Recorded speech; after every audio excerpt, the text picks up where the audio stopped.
Hello and welcome to the pre-application webinar for the Light Duty Electric Vehicle Infrastructure Program that is funded by the VW Mitigation Trust. I am Minda Berbecco and I will be leading you through the presentation today. I am joined by my colleagues Linda Huey, Ken Mack, and Itzel Guzman from the Bay Area Air Quality Management District, who is serving as the administrator of this statewide program on behalf of the California Air Resources Board. This is the second of two pre-application webinars, and the solicitation is now open and will be closed on July 15th at 5 p.m. Before we start our presentation, I would like to go over a few housekeeping items. We'll be recording the webinar and it will be posted later to the program website. Please mute yourself. There are two ways to ask questions at the end of this webinar. You can either use the chat tool and you can write questions to the person labeled Ask Questions here, or you can raise your hand and ask the questions during the webinar. You are welcome to chat your questions to the host throughout the webinar, though keep in mind your question may be answered in the webinar. Please wait to raise your hand until the end of the webinar. If you hear your question answered, please don't ask it again. We'll go through this in more detail after the presentation. We'll begin today with background information on the Light Duty Electric Vehicle Infrastructure Program. We'll then go over key information, eligibility and requirements, funding information, application requirements, evaluation criteria. Then we'll discuss the timeline, which includes both implementation and operational requirements, and how you can stay informed and open it up for questions. One of the goals of this webinar, in addition to sharing information about the solicitation and answer questions, is to clarify some of the frequently asked questions that have come in since the first webinar. This will be clarified within the presentation and called out specifically when we do, as well as at the end when we share some of the frequently asked questions. There is also an addendum to the solicitation now posted on the program website with clarifying information as well. We encourage you to go and take a look at that. The VW Environmental Mitigation Trust is a nationwide program that provides funding for states to fully mitigate the excess NOx emissions caused by VW's use of illegal emissions testing defeat devices in certain VW diesel vehicles. The trust is a component of partial settlements with VW and is enumerated in the first partial consent decree as Appendix D, which identifies goals and 10 eligible mitigation actions and requirements. The California Air Resources Board, or CARB, is the designated lead agency acting as on the state's behalf as beneficiary to implement California's allocation of VW trust funds. In 2018, CARB approved a beneficiary mitigation plan, which describes eligible project categories and program requirements. In California, the VW Environmental Mitigation Trust programs are being administered statewide in partnerships between CARB and 3 local air districts. The Bay Area Air Quality Management District is serving as the program administrator for the Light Duty Electric Vehicle Infrastructure Program. There are several funding opportunities associated with the VW Mitigation Trust, including zero-emission freight and marine projects, which are also open at this time. The Light Duty Vehicle Infrastructure category has $10 million in total for projects statewide, with $5 million for hydrogen stations and $5 million for electric vehicle charging stations. These funding amounts are set in the Beneficiary Mitigation Plan. We're talking today about the requirements that are specific to the solicitation for the Light Duty Zero Emission Electric Vehicle Infrastructure Program. The program goals are to direct at least 50% of funds to disadvantaged and low-income communities and expand EV charging access statewide and close geographic and capacity gaps in coverage. We'll be talking a little bit more about what those gaps look like. We are also trying to maximize the number of charging opportunities at the lowest cost. In other words, VW funds requested per kilowatt. Here are some terms that we'll be using in the webinar and as part of the solicitation. The first term is charging site. The charging site is all of the chargers and associated equipment at one single location. For example, if 10 level 2 chargers were located in a parking lot, they collectively would make up the charging site. In this photograph, you can see 4 chargers or charging stations in a parking lot. This collectively makes up the charging site. The next term is the applicant. This is the company or organization applying for this grant. They are responsible for putting together the application and associated supplementary materials, as well as being the primary contact with the air district once the applicant has been awarded funds. Once the applicant has been awarded funds, they are called the contractor. We will discuss who is eligible to be an applicant in the next slide. The last term is project beneficiary. This is the host where charging stations will be located. We'll also be talking a little bit more about them in a minute. Some of you on this call may be potential applicants who, if awarded, will be the contractor on this project. Some of you may be potential project beneficiaries. We'll talk a little bit more about them in a minute. Now, who is eligible to apply? These are the people who would do the work. Eligible applicants are companies or organizations, public or private, with a proven track record of overseeing the procurement, permitting, installation, and maintenance of at least 20 DC fast chargers and/or 100 level 2 chargers at 3 or more different property locations and for 3 or more different customers in California since January 1st, 2018. I just want to take a moment to highlight the and/or because we had a question about that, and it is in fact and/or. It's not and. Thank you. For example, eligible applicants include vendors, installers, and aggregators. Once awarded, these applicants are referred to as contractors for the purposes of the solicitation. For additional information on eligibility, please see the solicitation guidelines. Next, we'll talk about the project beneficiaries. These are the organizations or companies who will benefit from the projects. Project beneficiaries include any businesses, nonprofits, or public agencies who either own the property where the proposed chargers will be installed or who provide evidence from the property owner who will allow the selected contractor to install and operate chargers for the duration of the operational period. Project beneficiaries cannot apply directly to this program, but rather must work with an eligible applicant. If you're interested in being a project beneficiary, you can sign up to be connected to potential applicants on our website. We'll be posting your information for potential applicants to reach out to you on the program website. We plan to update this at a minimum of every 2 weeks, but sooner if we're able to do so. Please note, we can't advise project beneficiaries on who would be a good applicant to work with, so please have applicants answer your questions directly.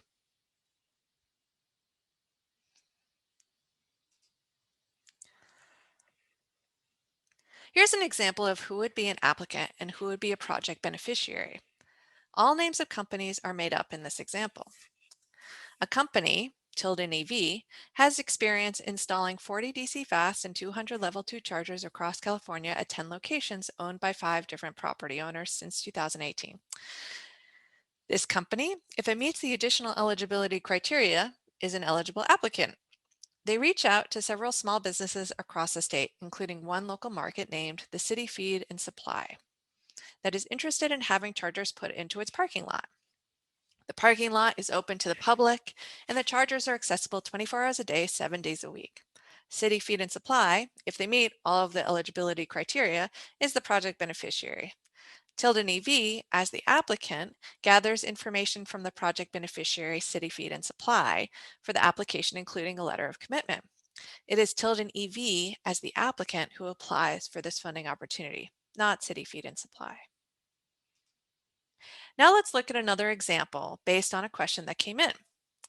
If there is an apartment complex that wants to participate, can they only participate if they want 200 level 2 chargers? The answer is no, for several reasons. First, the apartment complex is not an eligible applicant. They are a project beneficiary. In this scenario, once again, Tilden EV is the applicant and reaches out to the apartment complex as one of its several potential project beneficiaries. Tilden EV, as the applicant, may in fact apply to install 200 level 2 chargers, but this would be at multiple apartment complexes. Those chargers would go into several locations. We'll pause here to answer a frequently asked question that has come up. We've been asked by some potential applicants if they can immediately transfer ownership of the stations to each of the project beneficiaries. So in our example with Tilden EV, if Tilden EV as the contractor had 100 stations at 10 different apartment complexes, which are the project beneficiary locations, after applying and getting funds, could Tilden EV then transfer the ownership to each of the project beneficiaries, thereby no longer being responsible for the projects? The answer is that they can transfer the ownership, but Tilden EV is still responsible for all of the obligations in the contract with the VW program. The VW administrator will not be writing individual contracts with each of the project beneficiaries. There will still only be one contract with the VW administrator and the contractor. So if you apply as an applicant, you are responsible. A slightly different question came up as to whether a contractor could assign the entire contract for all of the station's maintenance and all of the work associated with it to another company. This would most likely only occur if a contractor was going out of business. That is not preferred, and any action in that regard would need to be reviewed by the VW administrator. Please don't plan on this approach. These are the eligible charging types. DC fast, level 2, and level 1 are all permittable charging types. However, there are some requirements for each in terms of kilowatts, connector types, and more. In addition, as you will see later, there are additional requirements in terms of the number and type of facility that they will be placed at. For full eligibility requirements, please see the solicitation and the addendum, as there have been a few updates. The VW administrator seeks to award up to $5 million in trust funds to approximately 2 to 10 applicants through this solicitation. The maximum award to a single applicant is $4 million, and the minimum award is anticipated to be $500,000.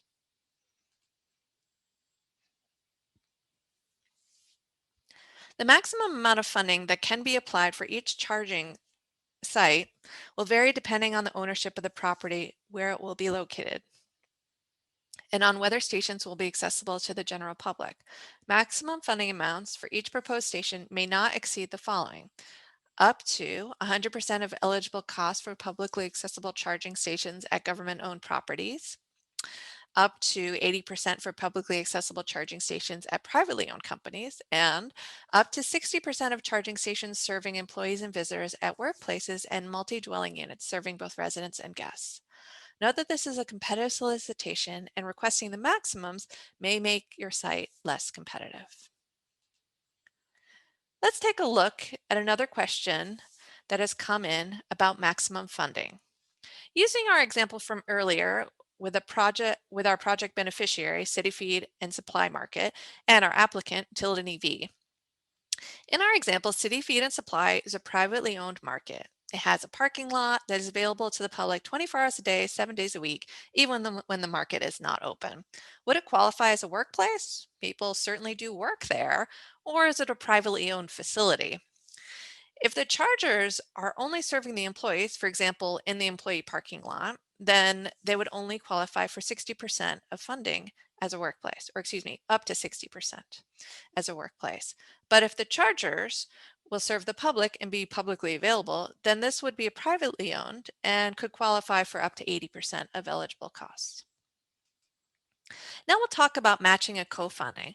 For the purposes of the solicitation, we use the terms match funding and co-funding interchangeably. Funds that are not VW trust funds and that are applied towards eligible costs can be considered as match or co-funding. In your budget, show all sources of funding broken up by line item and showing only eligible costs.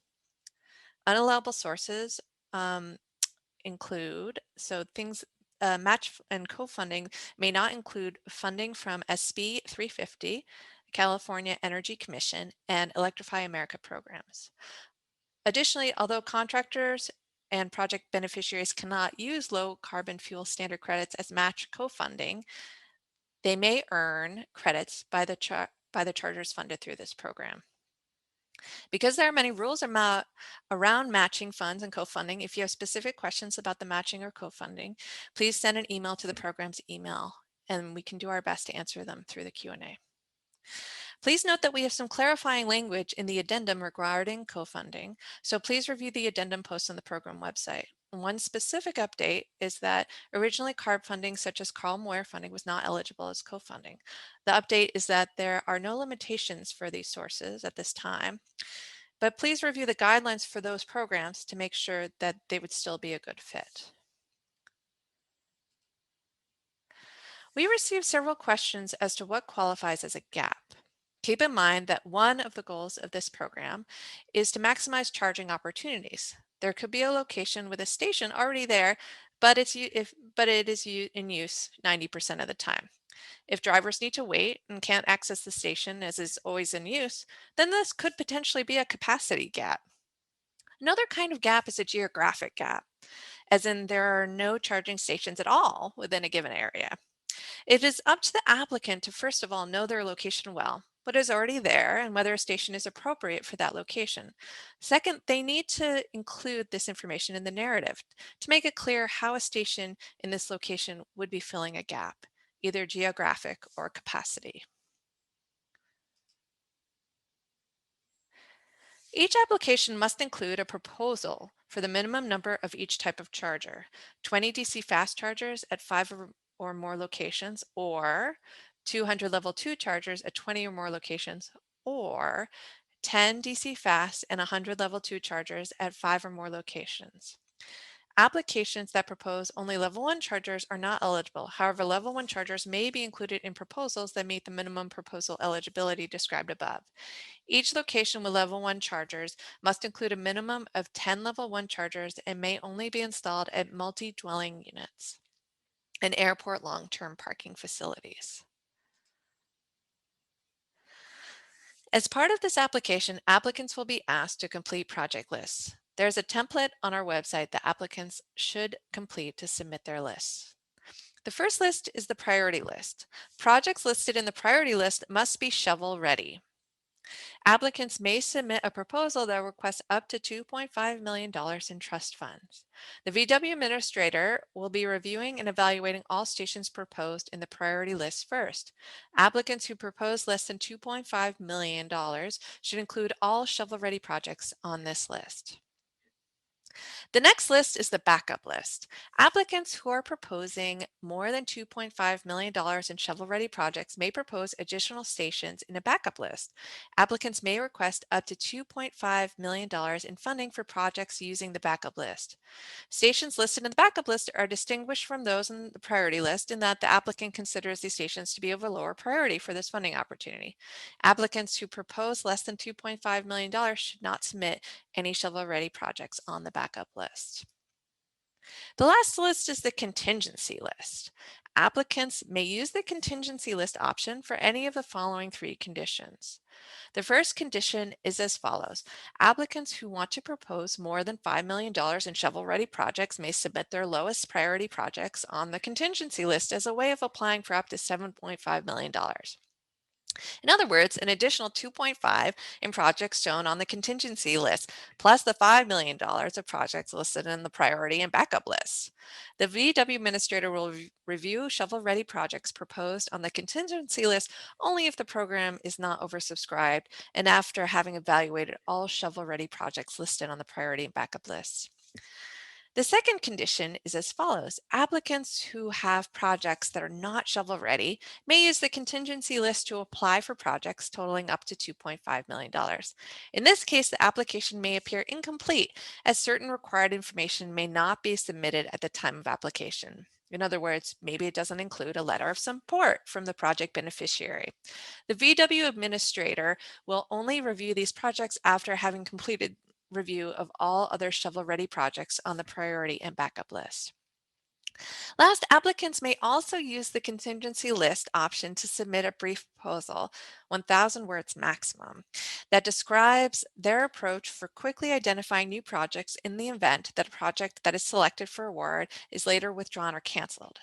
This should include planned community outreach, including educational efforts to explain the proposed project to the public. We've had a few questions about what happens if a project falls out, and we encourage people to review the section in the solicitation on priority lists, backup lists, and contingency lists to get an understanding of what would happen in that case. There is a template for project lists on the VW Mitigation Trust website. Here we'll briefly walk you through an example of what to include. You can download the template from the VW Mitigation Trust website under the application checklist. Only submit one Excel spreadsheet per application. Everything you need should be there. When you open the spreadsheet, the first tab has information about the applicant. This is very straightforward. Just fill it in. The next tab is for the priority list. Applicants can have up to $2.5 million worth of projects on this tab. These must be shovel ready. Please list out each charging site in order of priority, with number 1 being the highest priority charging site. If a charging site has 2 types of chargers, for example, 20 level 2s and 5 DC fast, they should be separated into 2 lines. The charging sites with the same charger types will be compared and ranked against one another. The next tab is for the backup list. These are an additional 2.5 million projects that are of lower priority than the priority list. These projects should also be shovel ready. Applicants are not required to have a backup list. And if you do not plan for applying more than $2.5 million, do not use this list. Again, list these charging sites in order of priority, with number 1 being the highest priority. The next tab is the contingency list. These projects do not need to be shovel ready. If your plan is to give a brief proposal instead of an actual list of potential projects, you can submit a proposal as a separate PDF. You do not need to enter anything here. The solicitation will close on Thursday, July 15th at 5 p.m. Pacific Daylight Time. We encourage applicants to get your application in early to ensure that you do not run into technical difficulties. There will not be extensions due to technical glitches, so please plan ahead. If you haven't already started an account for the application, we encourage you to do so later today or tomorrow to make sure you do not have any technical issues or questions. In order to apply, the applicant will need the following items: a project narrative, which includes your team qualifications, ability to meet deadlines, previous awards, and project readiness. Project lists, which is a template of which is available on our website. Letters of commitment from project beneficiaries, an example of which is on our website. Template agreement between project beneficiaries and the contractors. Project budget, including matching funds. The budget should only show eligible costs and be broken up by line item. Quotes for EV chargers and applicant W-9. There is a video on the website with instructions on how to use the application system, and you are encouraged to review it before you submit your application. Now we're going to discuss the evaluation criteria. This is a competitive solicitation. All applications will undergo an initial screening process for eligibility and completeness according to the criteria set forth in the solicitation guidance. Then priority lists will be reviewed first. Within those, charging sites in or adjacent to disadvantaged and low-income communities will be reviewed and prioritized for funding. Charging sites will then be ranked based on the requested VW funds and the maximum charging capacity at each site, where a lower amount of funds requested coupled with a higher charging capacity will be ranked highly. Charging sites with the same types of chargers will be ranked against one another. If the program is oversubscribed after the review above, the VW administrator will prioritize charging sites located in counties with a higher need of charging infrastructure by 2025 compared to what is currently available. For additional details on evaluation, please see the solicitation guidance document.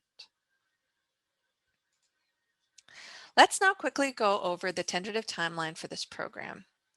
The solicitation is now open and will close by July 15th. This is a competitive solicitation. Applications will not be looked at until the solicitation closes. Evaluation will happen shortly thereafter, with the notice to proceed in September. Contracting will then happen at the end of 2021.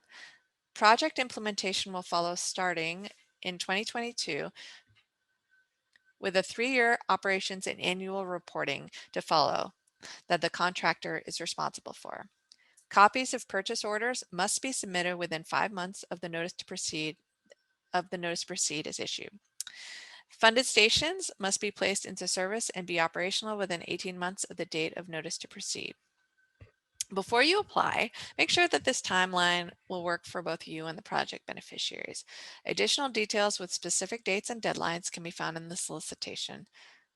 So let's talk about project implementation requirements and operations to make sure that this program is a good fit for you. After the contract between the VW administrator and the contractor has been executed and a notice to proceed has been issued, contractors may begin work, which includes working with project beneficiaries to plan installations and purchase EV charging equipment. There are several requirements in the solicitation guidance, but here are a few key ones. Contractors must install physical directional signage for easy identification of charging station locations within the facility or parking area and at the station to designate the parking spaces as for EV charging use only. Contractors must post information about the charging station on the U.S. Department of Energy Alternative Fuel Data Center website. Contractors must ensure that all trust-funded work complies with all California prevailing wage requirements, including but not limited to the provisions of State Labor Code Section 1771. Contractors are responsible for securing all permits and for ensuring all project equipment is installed to the manufacturer's specification. All electrical work must be in accordance with local codes, permitting, inspection requirements, and any American Disability Act requirements if applicable. Contractors must agree to allow the VW administrator or its designee to inspect the installation premises of the charging stations after the receipt of an application and for up to 36 months after the issuance of a reimbursement payment.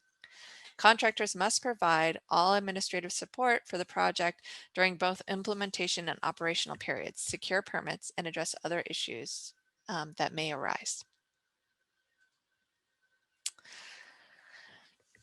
After the new equipment has been placed into service, the contractor will operate the equipment in California as required in the solicitation guidance. So again, make sure this is a good fit for you and your project beneficiaries. We'll be reviewing some key requirements here, but please see the solicitation guidance for details on this and additional requirements. The contractor must maintain and operate all funded equipment in service for a minimum of 3 years. Charging stations must be available for use at least 250 days per year and for at least 8 hours per day during normal business hours. The contractor shall ensure that insurance is required by law is maintained for the property and limited to property liability and workers' and compensation insurance. If the contractor would like to assign, sell, license, or otherwise transfer any rights or obligations to a third party during the term of funding, the contractor must seek written approval from the VW administrator. The new purchaser will be required to fill all the remaining requirements in the funding agreement made with the original contractor. There are several requirements associated with this, so please see the solicitation guidance. We spoke about this also a little bit earlier in the presentation.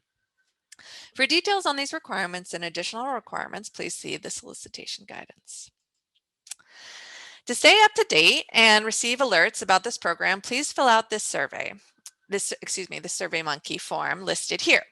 You can also review relevant information associated with the program on our website or reach out via email with questions that will be answered in a future Q&A posted on the program website. There will be a copy of the slides from today's presentation as well as a recording on this presentation posted on the website. I'll pause here for a moment so everyone has a second to jot down this information.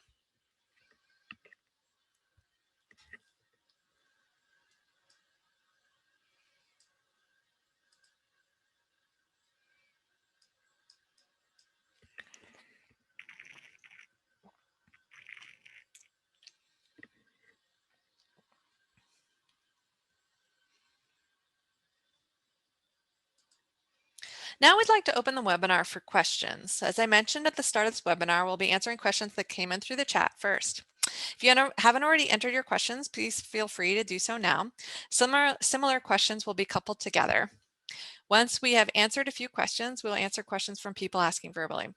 If you would like to wait and ask your questions in this manner, you can do so by raising your hand and using the raise your hand feature when we open it up. The host will then call on you, and you can unmute yourself to ask your question or share your comments and feedback. Please do not unmute yourself until you are on the call, and be sure to mute yourself when you are done, and limit your question to 2 minutes. If you are on the phone, you can unmute yourself or mute yourself using the *6, and you can raise your hand using the *9. Please keep in mind that if you've been forwarded this invite from a colleague, your name will show up as that of your colleagues. So you may be called on by their name, excuse me. Please identify yourself and your company or organization before you ask the question. And please also keep in mind that there are many people on this call, so please keep your questions short. You can also email questions to the California VW Trust email, which is californiavwtrust@bachmed.com. We'll be releasing a Q&A with questions in the future. And we're doing our best to update the website as much as possible with questions when they come in. But if you have submitted them and you haven't seen your question posted, it just means that we haven't quite gotten it to it yet. You're welcome to ask it here, but just it might just be a couple days before we can get it online. Now we're going to move to some of the Q&As that have come in, and then we'll do questions in the chat. So some of the questions that have come in that we can start by answering. The first one is, will installers be required to have appropriate EVITP certifications? And this refers to Electric Vehicle Infrastructure Training Program. The answer is installers are not required to be EVITP certified. Next question is, can an applicant be a project beneficiary? The answer is yes, as long as they fit the eligibility for both. Next, another question is, would businesses on tribal lands be classified as government-owned sites? And the answer is, tribal lands are considered government-owned property, and charging sites on tribal lands are eligible under the solicitation if they meet all other requirements. Note that the court approved 2 trust agreements, one for the 50 states and the District of Columbia and the Commonwealth of Puerto Rico, and one for the separate $55 million allocation for federally recognized Indian tribes in the U.S. For more information about this, visit the VW Mitigation Trust website.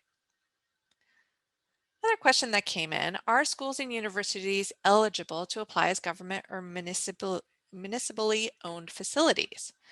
And the answer is the school districts and public university properties are government-owned properties, but private schools and private university properties are not.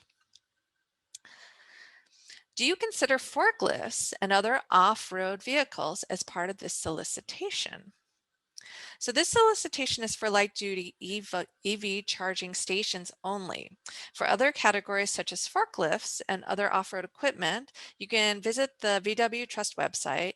Note that there is a solicitation open right now for a zero-emission freight and marine category, and this might be a better fit for that. Is there a funding or station limit per beneficiary? How do the beneficiaries know how many stations to request? So there's no limit per project beneficiary. Entities interested in becoming project beneficiaries will need to sign up using the form online. Potential applicants may reach out and work with you to determine and finalize the scope based on charging demand, energy capacity, and costs. And we've been asked, and we need to let you know that we can't make a determination as to who as a project beneficiary you should be working with. That's a discussion that you need to have with potential applicants.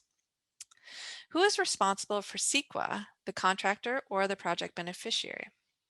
The contractor is responsible for CEQA, among other implementation tasks, but the project beneficiary may need to work with the contractor to ensure compliance.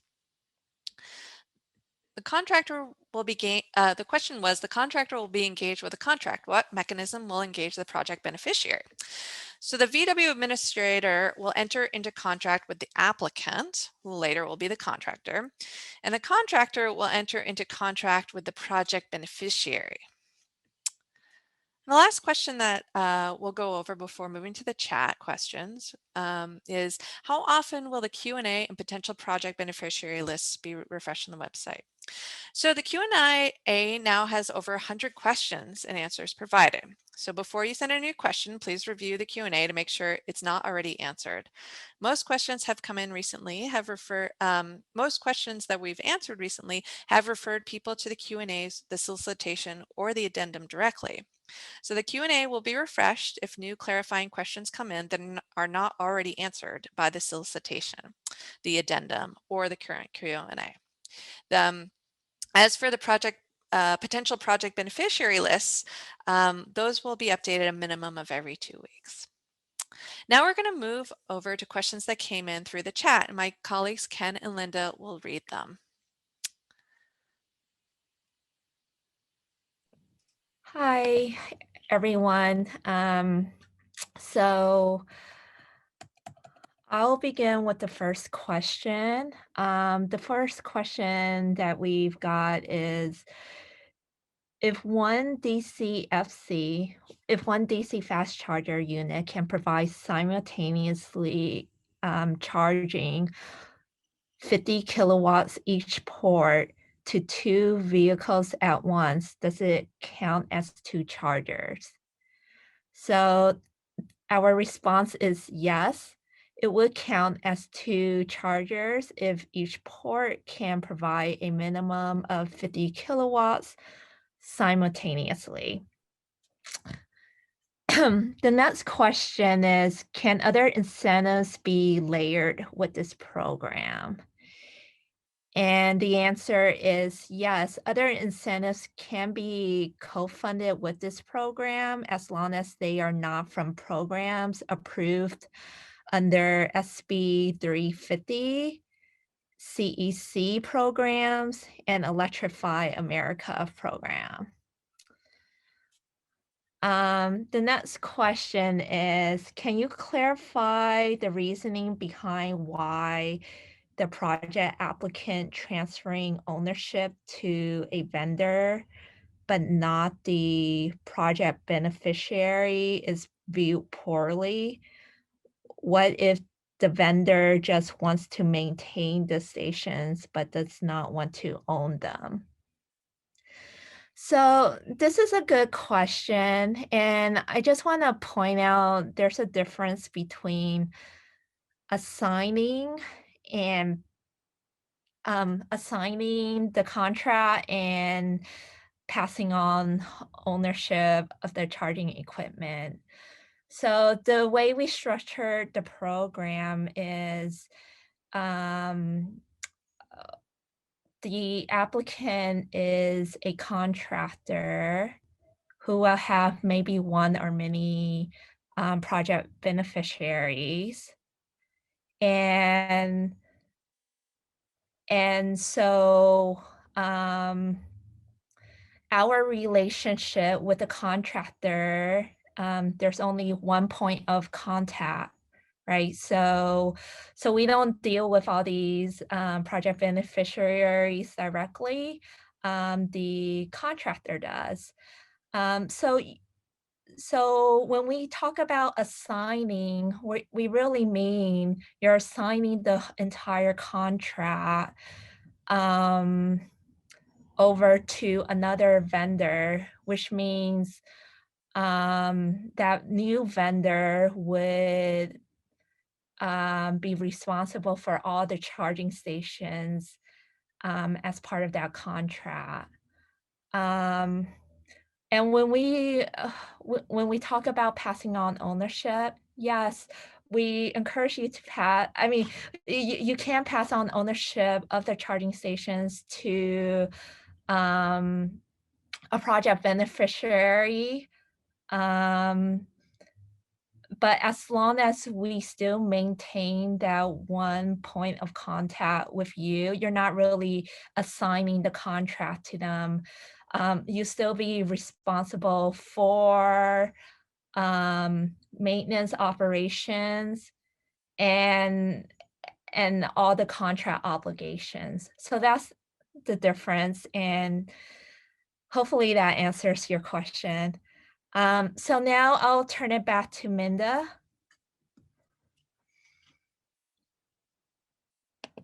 Thanks, Linda. I appreciate that. I see that we already have one person who's raised their hand. So just to review, if you want to ask your question verbally, you can raise your hand. If you put it into the chat, we do have it, and we're going to go back to chat questions in a minute, so you don't need to ask again. And what I'll do is I'll call on you, and if you can unmute yourself and ask your question, state your name and what company or organization you're with, and then my colleagues Linda and Ken and I will work to answer your questions. So I see the first person who's raised their hand is John Schott, if you want, or John Scott, if you want to go ahead and unmute yourself and let us know your name and your affiliation. Great. Can you hear me? Yeah. Great. My question is regarding, so I've already reviewed the Q&A. This has been addressed in questions 74 and 80, but there still seems to be some confusion on the definition of make ready. So in question 74, you define shovel ready project as, sorry, the confusion is on the term shovel ready. So in question 74, you define shovel ready as the point at which construction can begin. But in question 80, it says that permits are not needed and can be obtained after contract execution. So I would just ask to clarify what you're looking for. So if a project fits into the shovel ready category that an applicant would submit as part of their application, what is needed? Is it just a letter of commitment and willingness of a project beneficiary to move forward? Or are you actually asking for a permit, CEQA to be completed, design and engineering to be completed, having coordination with the utility done, and actually being ready to break ground? That's a great question. Linda, I know that you addressed these in the Q&A. Do you feel like you can add some clarity to that? Yeah, that's a good question. I think you are correct. We don't require that you get your permits that can be done, or CEQA that can be done after contract execution. In terms of being ready, we want to make sure you can meet certain milestones, like purchase the equipment within, I think we say 5 months, and we want to make sure, you know, you have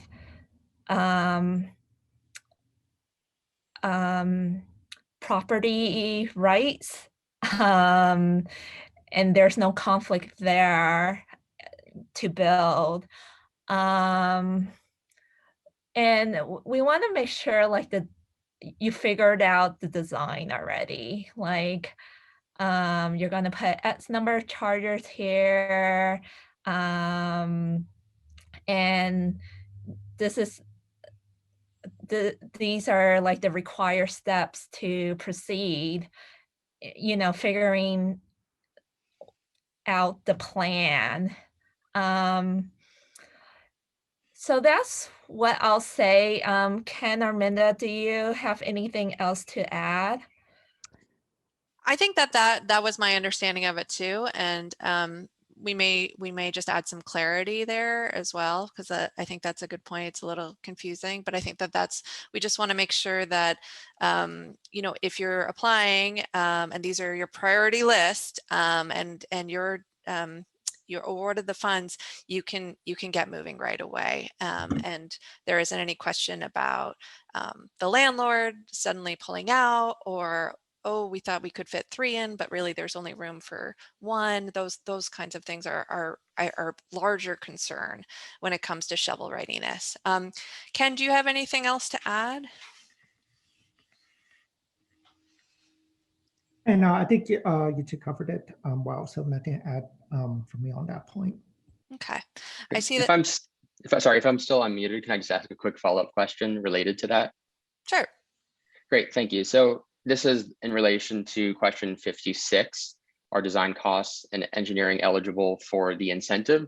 I would just request maybe reconsideration of that. So you might have a shovel-ready project for the application, letter of commitment, all that is good, but you actually haven't, you know, contracted with a design and engineering firm who's going to produce a set of drawings or construction plans that would then be submitted for the permit. if those costs, and it could be thousands of dollars, are eligible for reimbursement or part of the total project cost calculation, that would be appreciated. Okay, thank you for sharing that, John. We appreciate that feedback. Okay, I see that Brian and Christian both have their hands up, and so we'll go Brian and Christian, and then we'll go back to the chat questions. We'll come back to some hand raisers afterwards. So go ahead, Brian. Hi, can you hear me okay, Minda? Yeah, thank you. Great, thanks. I just want to circle back on Linda's response to the question about the project applicant transferring ownership of the station to another vendor. So I guess I'm a little hung up on the idea of the single point of contact.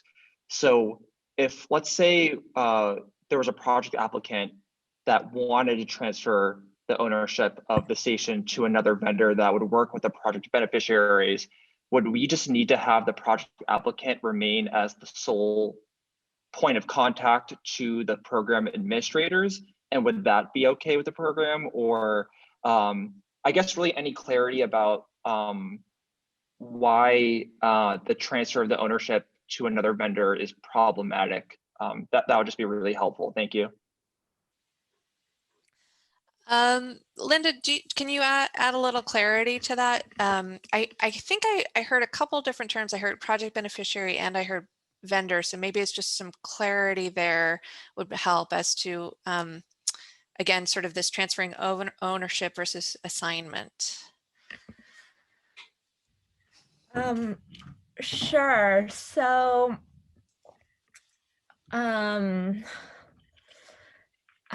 I can understand why the concepts are confusing. So one, you have the project applicant, which is also referred to as the contractor. And then you have many project beneficiaries, which we can refer to as like the site host. If you want to transfer ownership to a vendor, ownership of the stations, you can do that as long as we're still in contract with you as the project applicant / contractor. And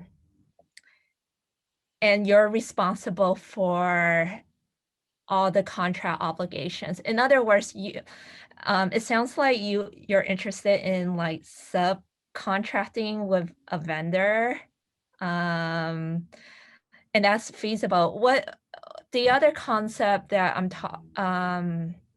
that I talked about was assignment, and this usually happens when a company, the project applicant or contractor goes is bankrupt, and so they need to transfer all like the contract obligations, all of it, over to another vendor, and that's called assignment. And I think that's what we are referring to when I'm not sure, Minda, did you talk about why it's frowned upon?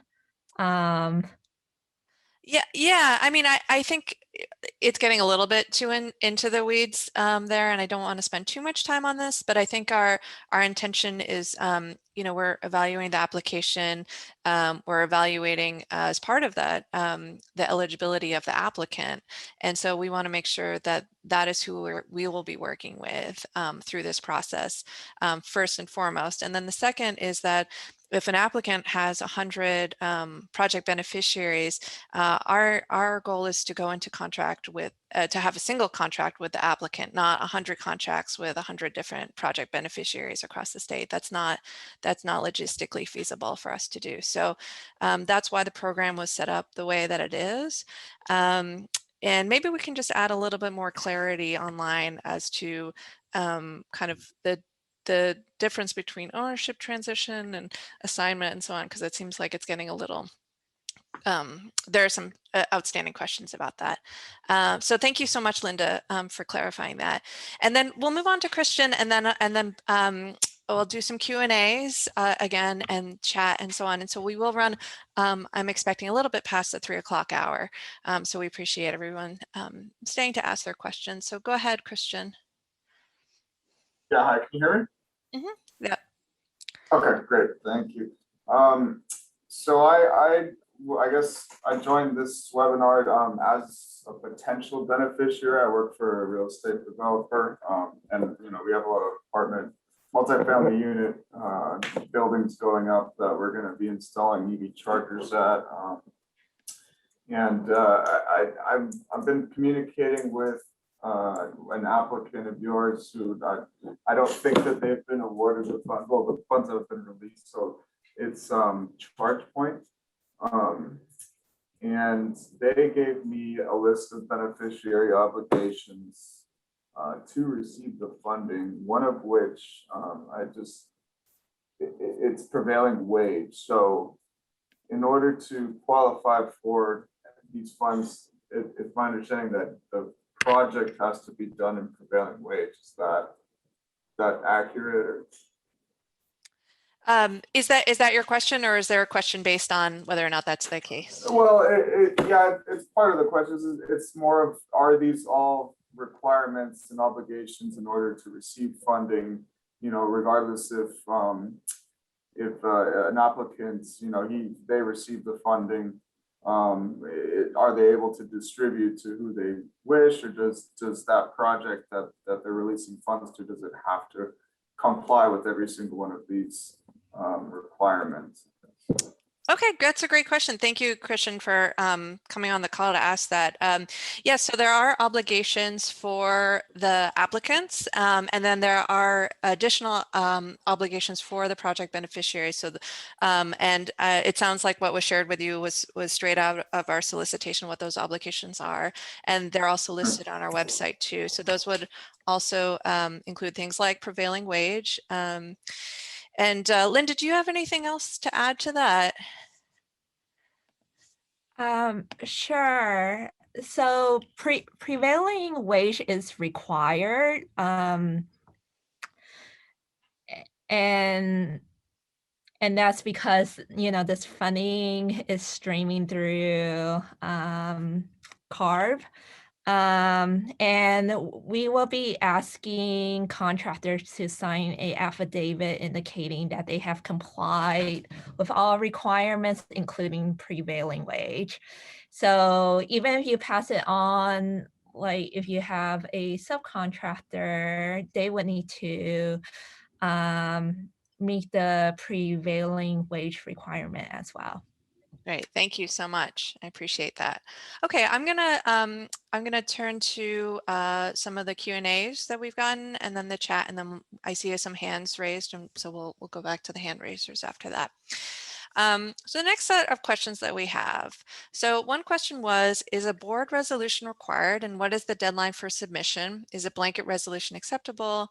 Otherwise, is there a resolution template? So the board resolution is not required from our end, though it may be from your end, so make sure you find that out in advance. However, letters of commitment from the project beneficiaries are required. A template is available on the website. When awarded, is an applicant able to change their Lcfs equipment brand from the one that they originally applied for?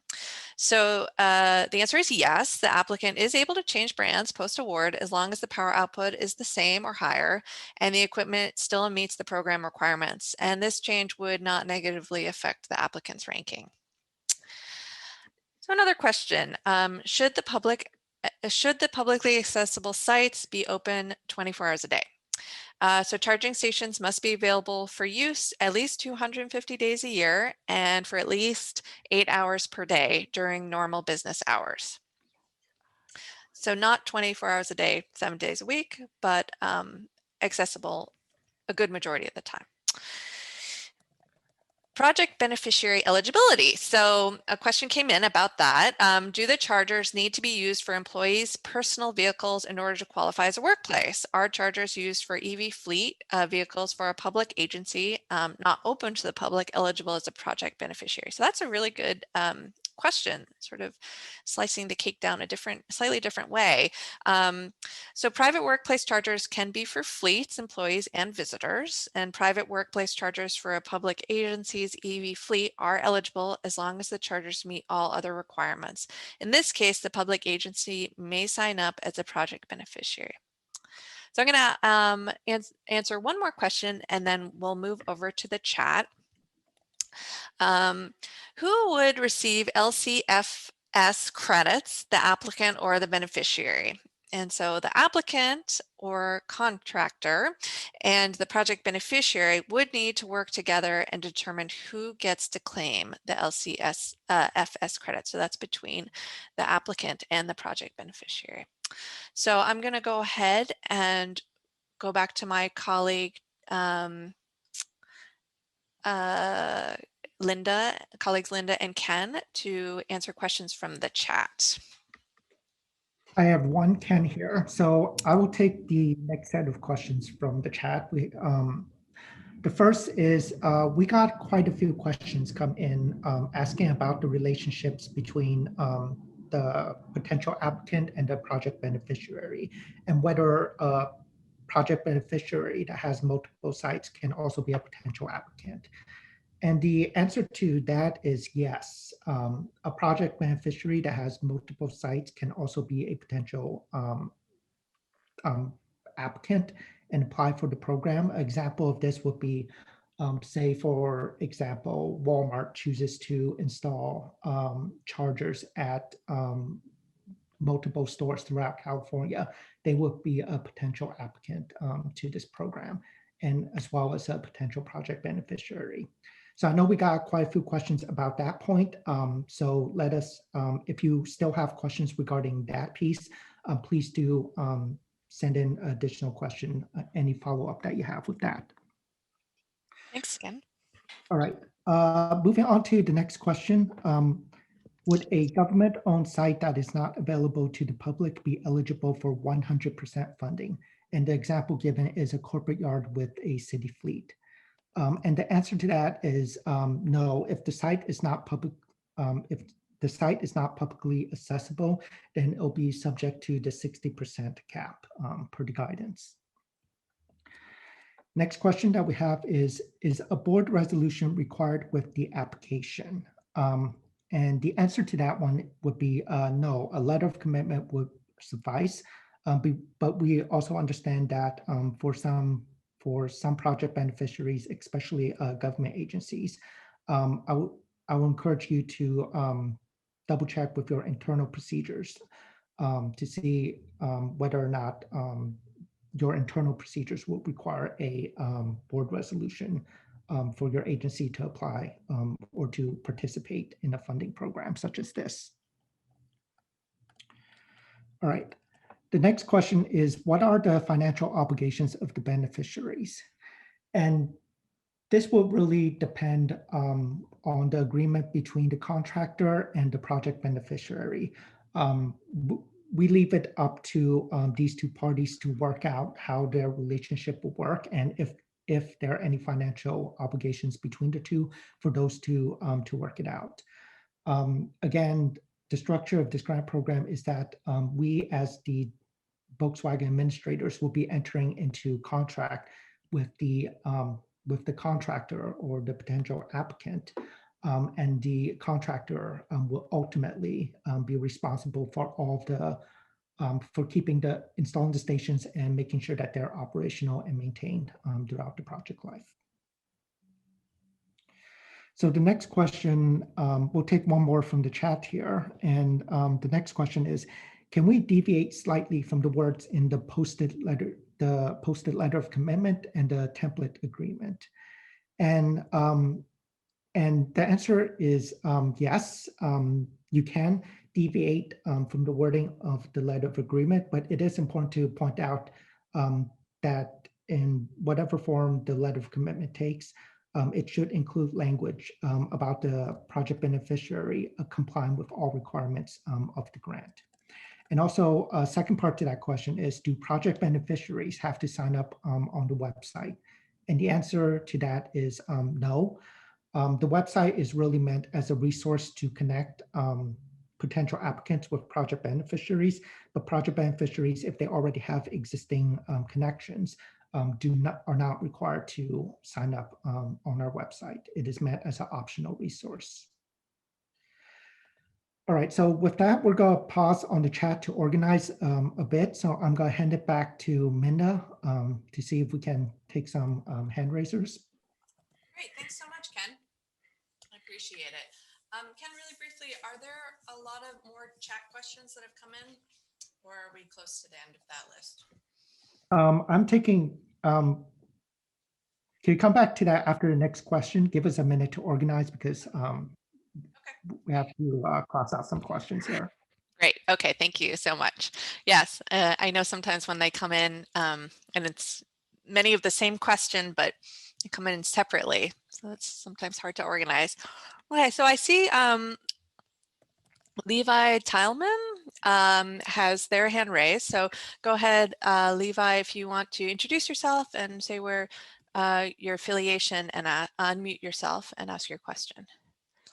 Hi, great. Thanks for recognizing me. I'm Levi Tilleman. I'm with Ample Inc. And we are deploying battery swap infrastructure that is very well suited to low-income communities, communities where people don't generally have access to overnight charging. And I was wondering if the VW Trust would support battery swap infrastructure under this program, or if that would be ineligible. Well, that's a good question. Linda, have we encountered that? So for this solicitation, it's strictly for EV charging stations, level 2, level 1, and DC fast. Currently, battery swap is not eligible. Thank you. Okay. Great. Yeah, we would love to work with you on that because it's great bang for your buck. You get many more vehicles charged per station deployed or per kilowatt hour of charging deployed. So if there's anything we can do to support your analysis to make it more technology neutral going forward, we would love to help with that. Okay, thank you, Levi. I appreciate that. Yeah, Levi, it would be helpful if you could provide your information in the chat, and so we can follow up. Great, thank you. Okay, I see John and then Michael. So John, go ahead and unmute yourself and ask your question. Great, thanks for taking another question here. John Schott from ChargePoint. So I didn't see addressed in the Q&A, but in section E, ineligible costs of the program guidance, it says that costs related to upgrading any existing charging stations are ineligible. So my question is, if you have a site with an existing charging station, but it may not be functioning, if you remove that station and then just utilize the existing make ready to put a new charging station on that site, and just the cost of that new charging station, nothing to do with the existing, is part of the eligible cost, is that an eligible project type? That's a great question. I feel like that we got that question before too. Linda, do you recall whether would fit into an eligible type? So I don't remember whether we received that question before, but as the solicitation is written currently, it's for new charging stations. It's not for replacement. Do you have anything else to add to that, Minda? No, I don't think so. I think it's an interesting question because it sounds like from the description, the part of it is new, and then it sounds like some of the infrastructure is being reused. So it might be the sort of thing that if you could send us an email, we could have an opportunity to think a little bit more about it. But I think based on Linda's initial response, it sounds like it probably wouldn't be an appropriate fit. Okay, moving on. Michael, do you want to go ahead and introduce yourself and give your affiliation and ask your question? Hi, I hope you can hear me. I'm Michael Neward with 7-Eleven, and I just wanted to clarify the project beneficiary and applicant role, because in today's presentation, you said the project beneficiary in some cases can be an applicant, but in the guidance itself, it says project beneficiaries cannot be applicants. So I just wanted to clarify that. And then additionally, if the project beneficiary can be an applicant, doesn't that change some of the requirements as far as the applicant getting permissions from the project beneficiary? Good question. I think it probably would be pretty atypical for a company or organization to fulfill all the requirements to be eligible as both a applicant and a project beneficiary. I think in many cases, a project beneficiary would most likely be like an apartment complex or a supermarket or those kinds of things.